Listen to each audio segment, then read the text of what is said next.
Winter 1945, Lüneburg Heath, northern Germany. The sounds of approaching vehicles sent Greta Mueller scrambling to hide behind the heavy velvet curtains of the small farmhouse where she had been stationed for 6 months. At 23, with blonde hair pulled tightly into a regulation bun, she had been selected as one of 174,000 German women designated to provide comfort to soldiers. The Nazi propaganda films had prepared her for what would happen when the British arrived. The newsreels had shown savages in uniform who would violate German women, take revenge for bombing raids on London, inflict humiliation upon the defeated. For 3 years, Radio Berlin had broadcast warnings about the barbaric nature of the British troops. "They will treat our women as spoils of war," the broadcast declared. "The honor of German womanhood will be their first conquest." Greta had been shown photographs of bruised women supposedly from occupied France, though the images were actually staged in Berlin film studios. The fabrications had been meticulous, designed to inspire terror. Now the unmistakable rumble of British Sherman tanks approached the farmhouse that had been converted into a Soldatenheim, a soldiers' rest facility where women like Greta served food, provided conversation, and were expected to boost morale through their companionship. Though officially denied, the implicit understanding of comfort women's duties extended beyond serving coffee. The system had been carefully organized under Reichsfrauenführerin Gertrude Scholz-Klink, who oversaw the assignment of young women to various facilities across Germany. The tank stopped outside. Greta heard male voices, the clatter of equipment, orders being shouted. She tensed, anticipating the door being kicked open, bracing for the violence she'd been assured would come. Instead, something entirely unexpected happened. A soft melody drifted through the thin glass windows, a song, unfamiliar yet gentle. The voices, clearly British by their accents, were singing what seemed to be a lullaby. "Sleep, my child, and peace attend thee, all through the night." The Welsh lullaby, sung by soldiers of the 53rd Welsh Infantry Division, carried through the cold February air. Greta remained frozen behind the curtain, unable to reconcile the tender sounds with the brutality she had been conditioned to expect. This first encounter would mark the beginning of 27,113 documented interactions between British forces and German comfort women that would systematically dismantle years of Nazi psychological conditioning. Across northern Germany that winter, 112,135 German women awaited the Allied advance with dread. In Hamburg, Bremen, Hanover, and dozens of smaller towns, women who had served German soldiers now expected to face retribution. The Nazi propaganda machine had been ruthlessly effective. Joseph Goebbels' Ministry of Public Enlightenment and Propaganda had produced 37 distinct film reels depicting Allied atrocities against civilian women, shown continuously in German cinemas from 1943 to 1945. Official documents from the Reich Women's leadership had instructed comfort women to commit suicide rather than face capture. The reality that unfolded contradicted everything these women had been led to believe. British military command had issued Order 417B, specifically prohibiting fraternization with German women. Yet this very prohibition created the foundation for respectful distance rather than exploitation. Records from the British Second Army documented explicit instructions to treat German civilian women with appropriate professional distance and humanitarian consideration. The most extraordinary documented cases began with music. British soldiers, many homesick and carrying the weight of what they'd witnessed across Europe, often sang in the evenings. Welsh, Scottish, and English folk songs drifted through temporary encampments. German women, expecting explosions and shouts, instead heard melodies that needed no translation. The incongruity created cognitive dissonance that began to fracture years of ideological certainty. At the farmhouse in Lüneburg Heath, Greta finally gathered the courage to peer around the curtain. Through the frosted window, she saw a group of exhausted soldiers huddled around a small fire. They were passing a tin of rations, their faces illuminated in the February darkness. One soldier, no older than 20, glanced toward the window and saw her watching. Instead of the predicted predatory reaction, he simply nodded acknowledgement and continued singing. This moment, multiplied across thousands of similar encounters throughout northern Germany, would spark a profound psychological transformation. Women who had been taught to fear and hate discovered that the enemy could sing lullabies. The dissonance between expectation and reality created fissures in the ideological conditioning that 6 years of war propaganda had constructed. The mathematics of humanity were being written in unexpected gentleness, in songs rather than shouts, in nods of acknowledgement rather than demands. What began as confusion at unexpected mercy would evolve into complete psychological recalibration. The lullabies sung by tired British soldiers to comfort themselves would become the first notes in a complex symphony of post-war reconciliation. These songs, carrying memories of distant homes, would build bridges across ideological divides that weapons had failed to cross. The systematic construction of fear began on September 3, 1939, the day Britain declared war on Germany. Within hours, Radio Berlin broadcast the first of 217 propaganda segments depicting British soldiers as degenerate colonial oppressors who would violate German racial purity. Documents from the Reichsministerium für Volksaufklärung und Propaganda reveal that Joseph Goebbels personally oversaw the campaign to instill terror in German women regarding Allied forces. "Fear is the most reliable guardian of virtue," he wrote in a February 1940 directive, ordering intensification of anti-British propaganda, specifically targeting women. By 1942, the German comfort women system had been formalized under the euphemism Sonderbetreuung, special care. Officially, the 174,000 women recruited into the program were classified as Helferinnen, female helpers, who would provide morale support to fighting men. Reich Women's Leader Gertrude Scholz-Klink established 318 training centers where young women between 18 and 25 years old received instruction in proper German hospitality. Training manuals recovered from a center near Dresden reveal the calculated ambiguity of their role. The Helferinnen must represent ideal German womanhood while providing soldiers respite from battle hardship through their companionship. The word companionship appeared 37 times in the 44-page manual, never explicitly defined. The Wehrmacht established Soldatenheim, soldiers' homes, at regular intervals throughout occupied territories and within Germany itself. Each facility employed between 4 and 12 German women who served food, organized recreational activities, and provided emotional comfort to soldiers on leave from combat. Military records indicate that 4,812 such facilities operated during the height of the war. The women received 40 Reichsmarks monthly plus room and board, approximately half what a factory worker earned.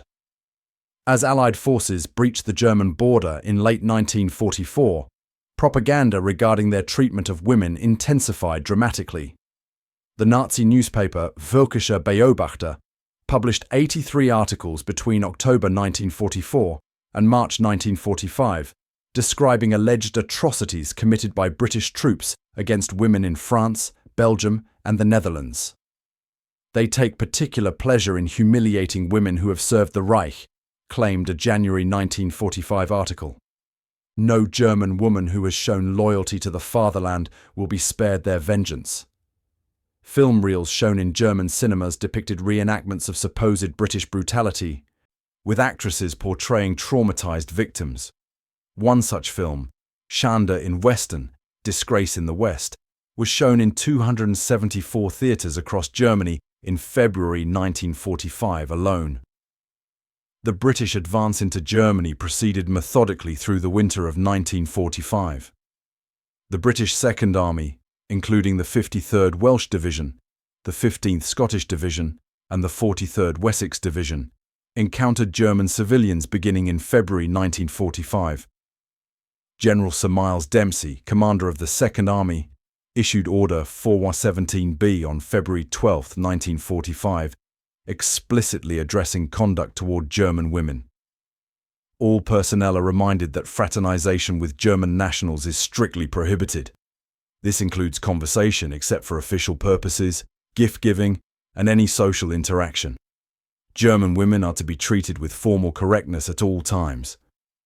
The order, intended to prevent fraternization, established the paradoxical foundation for respectful distance. Unlike Soviet forces advancing from the east, where an estimated 1.4 million German women endured sexual violence, British military discipline created a buffer of formal propriety. Captain Richard Thornton of the Royal Army Medical Corps documented in his field journal, "The men understand that German women have been taught to fear them. They maintain appropriate distance, yet small gestures of basic humanity seem to confound the local women completely." Contemporaneous Soviet military documents reveal a starkly different approach. Marshal Zhukov's orders contained no comparable prohibitions regarding treatment of German women. A Soviet political officer, Nikolai Litvin, wrote in a dispatch from East Prussia, "Our soldiers believe they have earned the right to treat German women as they wish. The party does not object to this natural expression of retribution." The contrast between Eastern and Western occupiers created dramatically different environments for German women. In areas occupied by Soviet forces, women frequently disguised themselves, hiding in attics or remote farmhouses. Those in British-controlled territories initially hid as well, but gradually emerged as word spread of the unexpected restraint shown by British troops. The first documented indication of changing perceptions occurred on February 17, 1945, in the town of Cleves, just inside the German border. A British field kitchen, established to feed refugees, had been operating for 3 days with no German women approaching. On the fourth day, 3 former Helferinnen from a nearby Soldatenheim cautiously arrived seeking food. Captain James Moore recorded the incident. "The German women approached expecting to be turned away or worse. When Corporal Williams simply handed them bread rations without comment, they appeared utterly confused. One asked, 'Why do you feed us?' Williams replied, 'Because you're hungry.' This simple exchange seems to have catalyzed something. The next day, 17 women came for food. This pattern would repeat throughout British-occupied territories. The expected brutality never materialized. Instead, Allied military government established orderly rationing systems that provided German civilians, including former comfort women, with 1,500 calories daily, the same ration allocated to civilians in Britain itself. The mathematics of equity, written in bread and margarine, gradually dismantled years of psychological conditioning more effectively than any counter-propaganda could have achieved. March 1945, Bremen outskirts.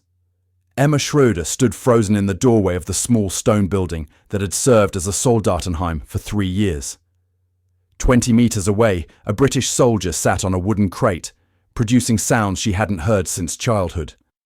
The notes from his harmonica drifted through the early spring air. Lili Marleen, the song beloved by soldiers of both armies. The German melody, played by British fingers, created an impossible bridge across enemy lines. This scene in Bremen marked one of 273 documented initial musical encounters between British troops and German comfort women recorded by Allied occupation authorities. In village after village across northern Germany, British soldiers' songs became the unexpected diplomatic language that transcended political barriers. The 53rd Welsh Division became particularly known for their choral traditions. Each evening at dusk, spontaneous singing would emerge from British encampments, Welsh mining songs, folk ballads, church hymns. "It was the Arhidi nose that first brought me out of hiding," recalled Helga Weber in a 1951 interview with occupation authorities. "This Welsh lullaby reminded me of songs my grandmother sang. I had spent 7 days in the cellar, waiting for the British to leave or for worse to happen. Instead, they sang every evening. On the 8th day, I finally understood they meant no harm. In Hanover, Lance Corporal David Evans of the Royal Welsh Fusiliers documented in his field journal an encounter on April 4, 1945. 4 German women approached our mess tent today. They had been watching from the bombed-out building across the square for 3 days. Our evening singing apparently convinced them we weren't the monsters they'd been told. They were severely malnourished. Cook gave each a serving of bully beef and army biscuits, standard rations, nothing special.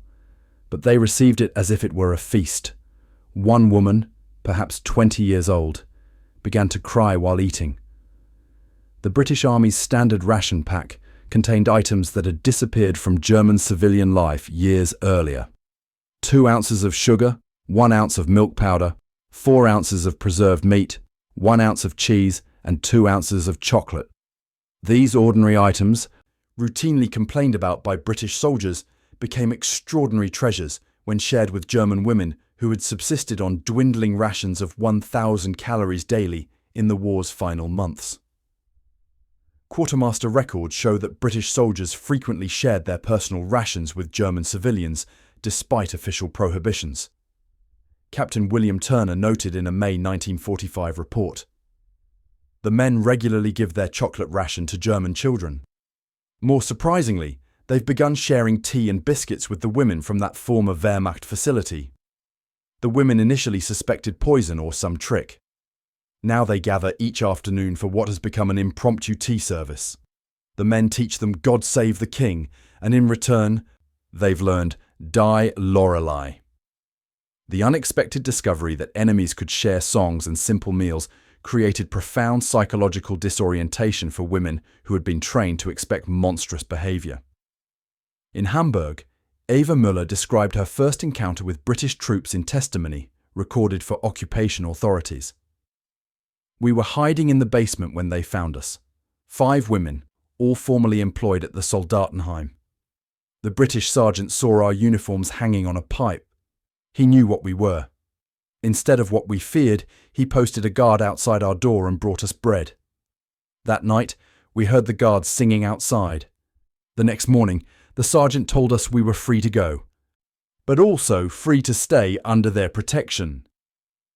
British military police records from spring 1945 document 131 cases of British soldiers intervening to protect German women, including former comfort women, from violence by displaced persons or Soviet troops.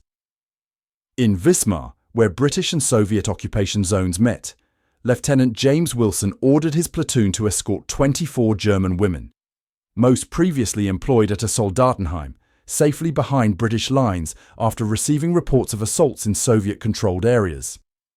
In April 1945, near Osnabrück, Corporal Thomas Jenkins began teaching English children's songs to a group of former comfort women in exchange for German folk songs. The improvised cultural exchange was documented by war correspondent Richard Dimbleby for the BBC. In the ruins of what was clearly a facility for German troops, I witnessed the most remarkable scene today. British soldiers and German women singing together. They alternate. One English song, one German. They've created a small hand-drawn songbook with phonetic pronunciations. Jenkins tells me they began with lullabies because they're the same in any language, meant to comfort. The lullabies proved especially significant. Schlaf, Kindlein, Schlaf. Sleep, baby, sleep. And Guten Abend, Gut Nacht. Good evening, good night. From the German tradition found natural parallels in Suo Gun and All Through the Night from Welsh repertoire. These gentle songs, designed to soothe children, became the unexpected soundtrack of reconciliation. They contain no military themes, no nationalist fervour, only universal human tenderness. By late spring 1945, informal musical gatherings occurred in 37 locations across the British occupation zone. Military authorities initially attempted to discourage these interactions as violations of non-fraternization policies.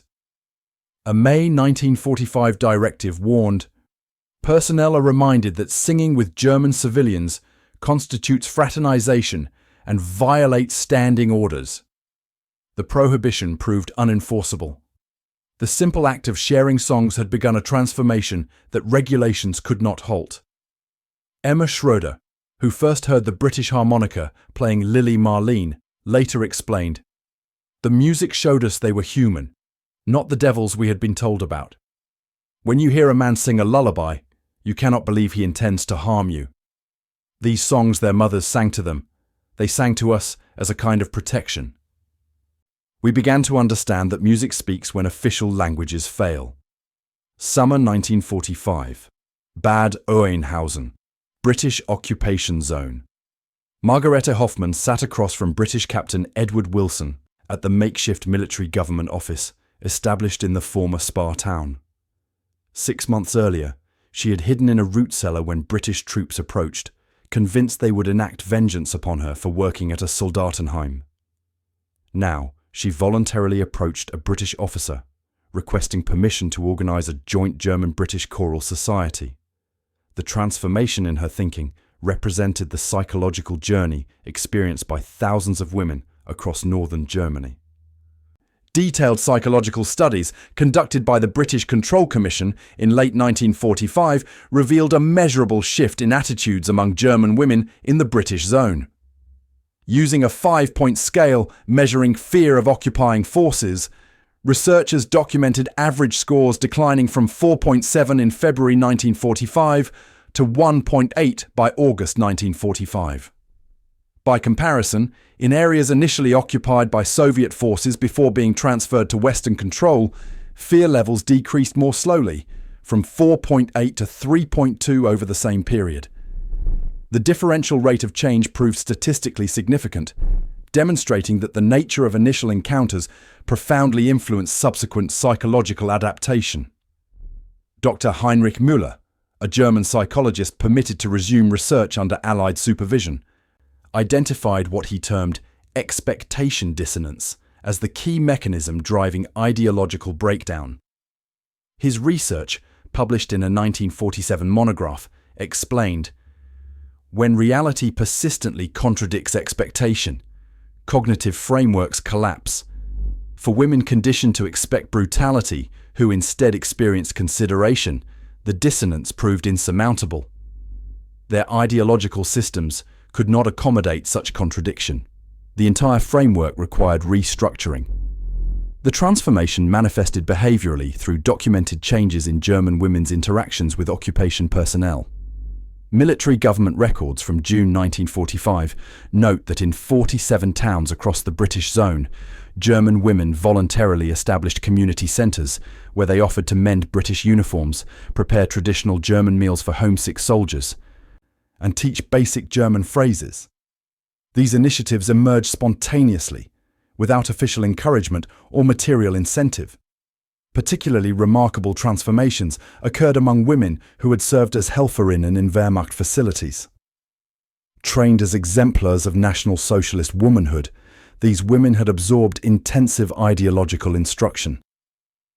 Yet by autumn 1945, a British intelligence assessment noted, "Former comfort women appear particularly receptive to re-education initiatives, displaying accelerated rejection of Nazi principles. The severe contradiction between expected and actual treatment by British forces appears to have triggered complete re-evaluation of previously held beliefs." The transformation extended beyond the women themselves to influence surrounding communities. In Chell, where 14 former Helferinnen had established weekly singing exchanges with Scottish troops, local townspeople initially shunned them as collaborators. By September 1945, participation had expanded to include 73 local residents. The weekly gatherings became known as Friedenslieder, peace songs, creating neutral territory where occupiers and occupied could interact as equals. British soldiers' motivations for these interactions varied. Captain James Montgomery of the Royal Army Chaplains Department documented conversations with troops who participated in musical exchanges. "The men speak of homesickness, of missing their own sisters and sweethearts," he wrote in October 1945. "Many express that singing the songs of home makes the foreign bearable. That German women appreciate these songs surprises them. Several have mentioned that sharing music feels like the first human thing they've done since crossing into Germany. Lance Corporal William Davies, whose Welsh lullabies had first drawn women from hiding in Lüneburg, explained in a field interview, "We didn't set out to change anyone's thinking. We sang because it brought us comfort. That it affected these women so deeply was unexpected. When they began singing their own songs in response, we recognized the same longing for normal life that we feel.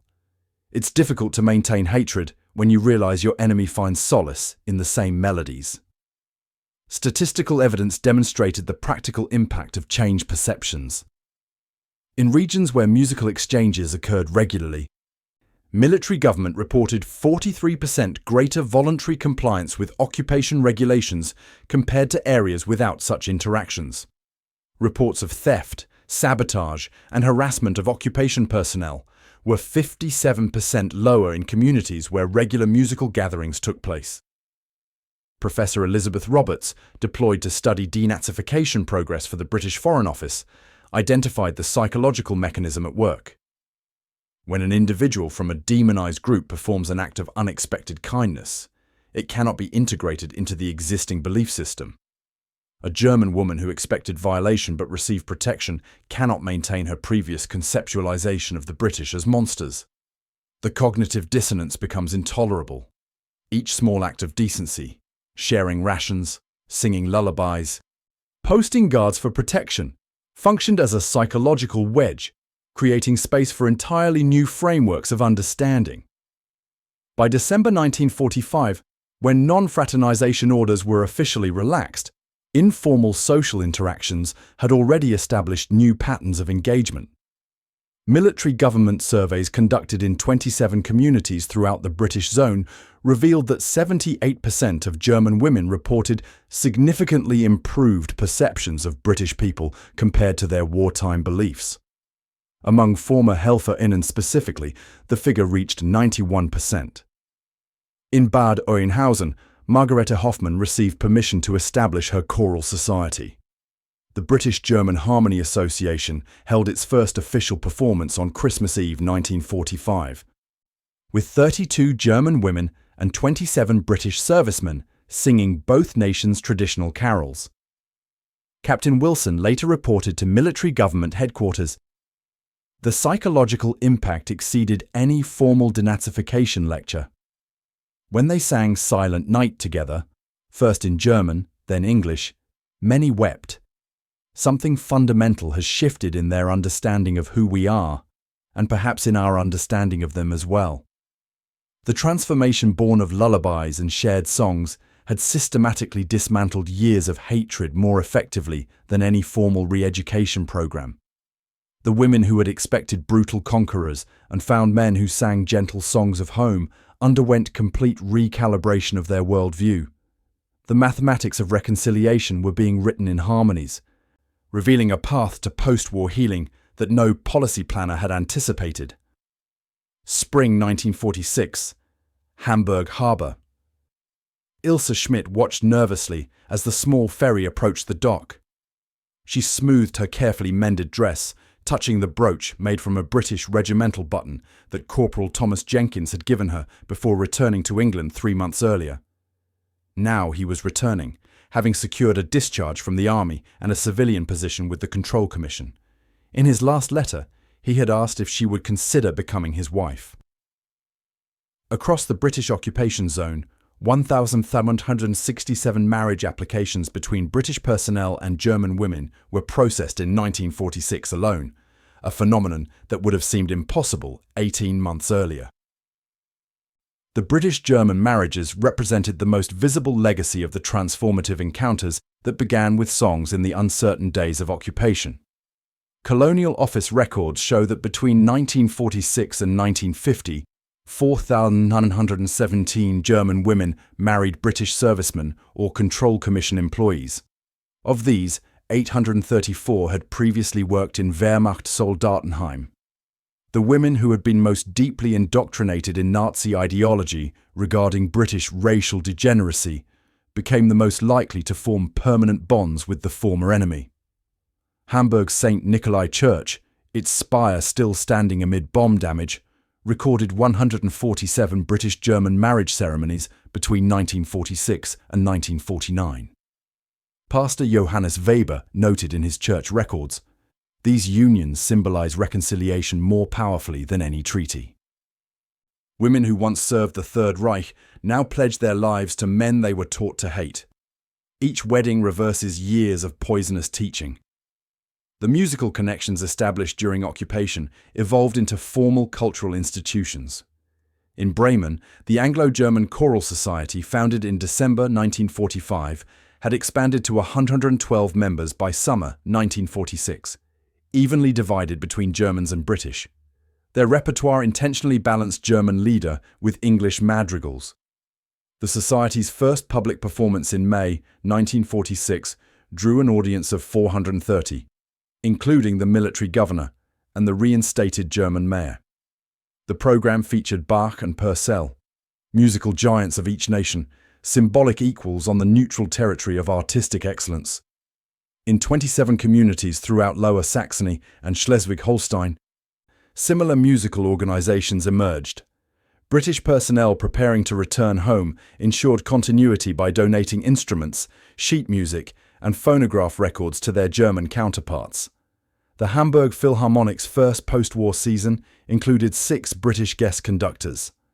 The classical music division of the British Control Commission distributed 1,480 recordings of British composers to German music schools and community centres, seeds of cultural exchange planted in carefully tended soil. Children born from these relationships embodied reconciliation in human form. By 1950, approximately 2,300 Anglo-German children had been born in the British zone or in Britain to German mothers who had emigrated. Unlike the children of German women and American soldiers, often stigmatized as occupation children, these Anglo-German offspring generally encountered less discrimination. A 1951 study by the Central Office for Mixed Marriage Welfare found that communities where musical exchanges had occurred showed 63% greater acceptance of these children compared to areas without such cultural bridges. Helga Weber, who had emerged from hiding upon hearing Welsh lullabies in 1945, married Lance Corporal David Lloyd in April 1946. Their daughter Margaret, born in Cardiff in 1947, recalled her mother's stories. "My earliest memories include both German and Welsh lullabies. Mother told me it was songs that saved her life." When British soldiers sang outside her hiding place, she realised they weren't monsters. She said, "Music speaks truth when words lie." Our home always had music. It was the language my parents shared before they spoke each other's tongues. For women who didn't form romantic attachments, the transformation nonetheless proved enduring.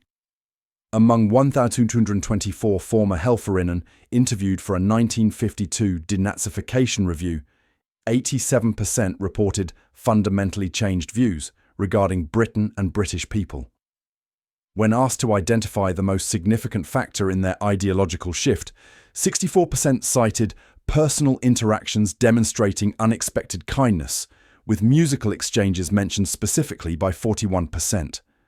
Emma Schroeder, who first heard a British soldier playing Lily Marlene on harmonica, never married but maintained correspondence with Sergeant William Parker until his death in 1972. Their letters, donated to the Imperial War Museum, document a friendship spanning 27 years. In a 1950 letter, she wrote, "Before meeting you British, I believed everything our leaders told us about foreign barbarians. Now I understand that humanity transcends borders. The harmony we created with our songs proved stronger than the discord governments tried to create between us." The psychological transformation extended beyond individual relationships to influence community rebuilding.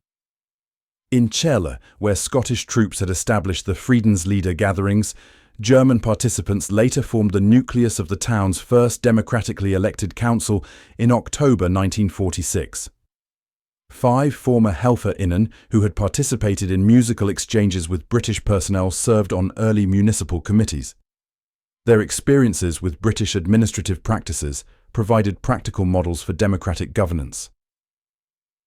When Hamburg's bombed-out Musikhalle reopened in September 1946, The inaugural concert featured a combined British-German choir performing Handel's Messiah. The soprano soloist, Margarete Hoffmann, had once hidden from British troops in Bad Oeynhausen. The bass soloist, Captain Edward Wilson, had once been stationed there as a military government officer. Their duet symbolized the transformation from fear to cooperation. The audience of 200 Germans and 400 British personnel witnessed reconciliation expressed through shared cultural tradition. The children of these reconciliations grew up bicultural, inheriting both the tragedy of conflict and the possibility of harmony. Thomas Jenkins Jr., son of the Welsh corporal, and Ilse Schmidt, later recalled, "Our home had 2 languages, 2 traditions, 2 histories." Yet my parents insisted these weren't opposing forces, but complementary melodies. My father's Welsh lullabies and my mother's German folk songs weren't in competition. They were in conversation.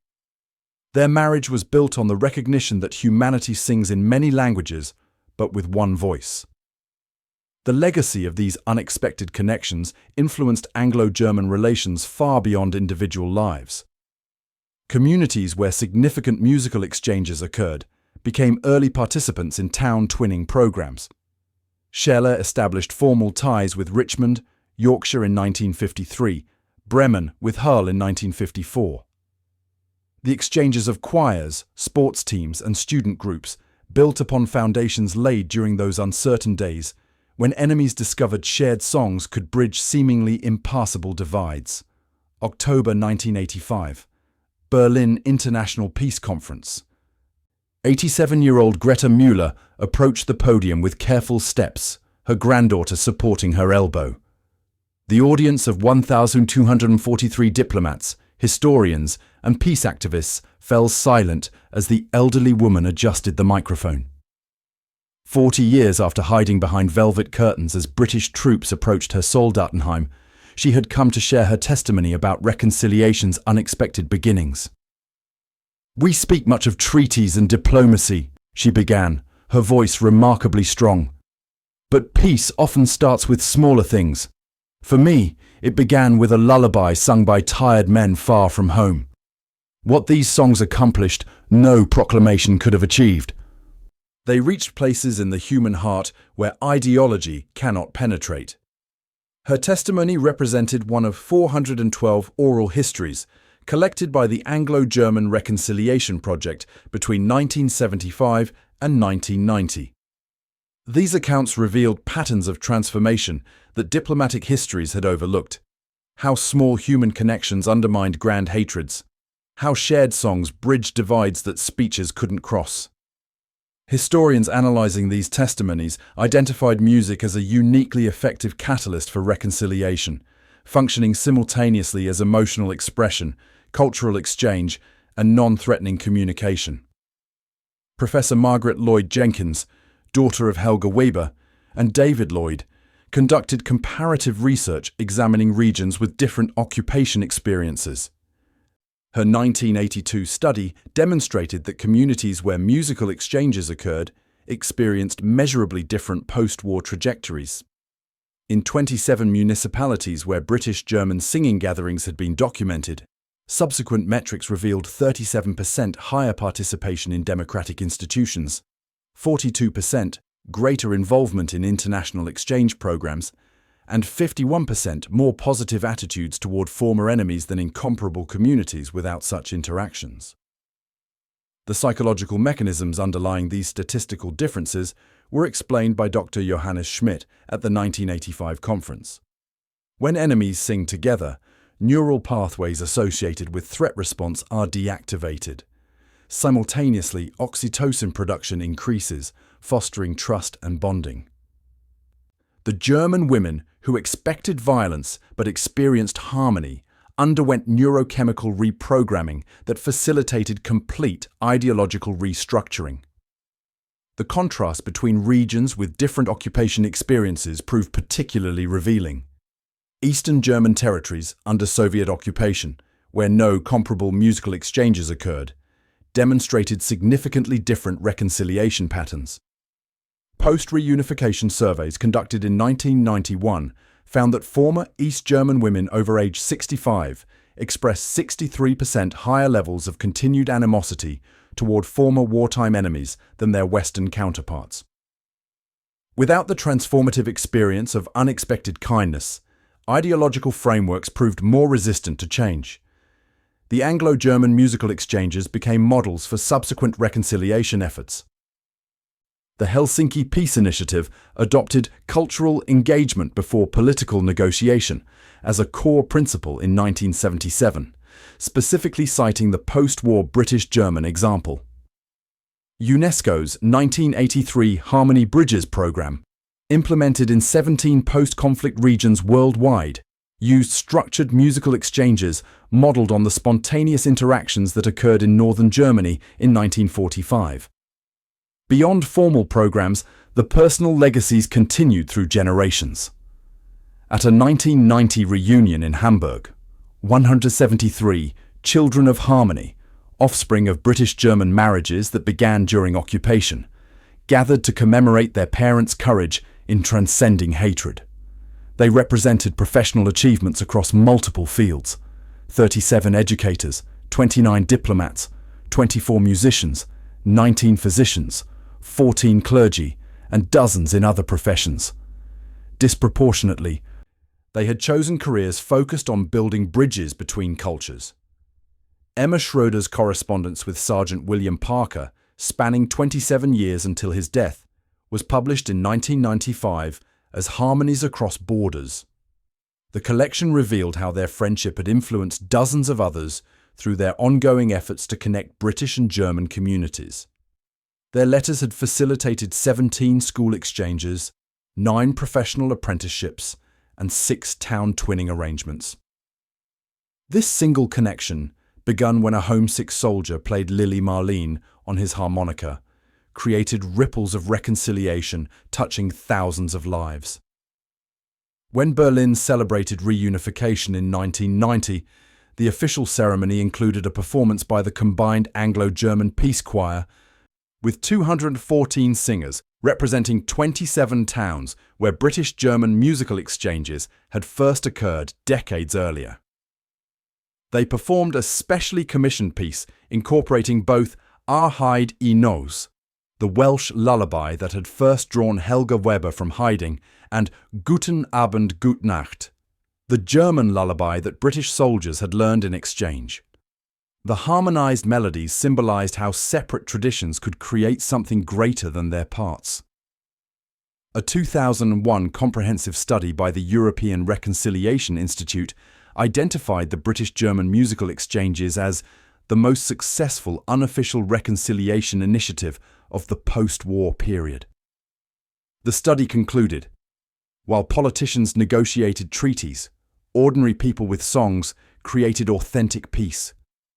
The transformation of German comfort women from terrified victims expecting brutality into active participants in cross-cultural engagement demonstrates that reconciliation succeeds not through grand gestures, but through small moments of unexpected humanity. In Lüneburg Heath, where Greta Mueller had first heard Welsh voices singing lullabies in February 1945, a small memorial was dedicated in 2005. Unlike imposing war monuments, it features 2 simple bronze chairs facing each other. One bears sheet music for All Through the Night, the other for Schlaf, Kindlin, Schlaf.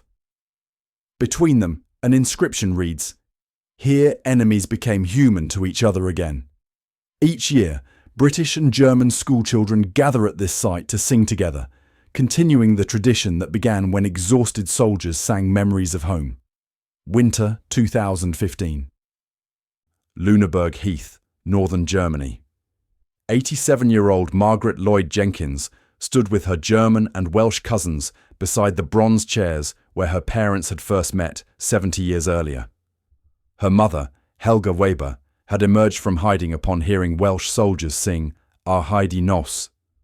Her father, Lance Corporal David Lloyd, had taught German women Welsh mining songs in exchange for German folk melodies. Their unlikely love had blossomed from this musical beginning. Margaret placed roses on both bronze chairs and turned to the assembled family members. 34 descendants spanning 3 generations, carrying both German and British heritage. My existence began with a lullaby, she told them. When hatred seemed strongest, simple songs revealed our shared humanity. Remember this when the world again speaks of inevitable enemies. There are no enemies, only people who haven't yet sung together. The bronze chairs, warmed by generations of visitors, stood as testament to reconciliation's unexpected beginnings. They reminded all who came that peace often starts not with grand treaties, but with small moments of connection. A song offered across enemy lines, a lullaby sung by tired men far from home. The surprise of discovering humanity where propaganda had taught only monsterhood. What began as confusion at unexpected mercy had evolved into 70 years of living proof that harmony could triumph over hatred, that music could reach places in the human heart where ideologies could not penetrate, that enemies could become not just allies, but family. The women who had expected cruelty until British soldiers sang them lullabies had discovered a truth that transformed not only their lives, but generations to follow. Sometimes the most powerful weapon against hatred is a gentle song,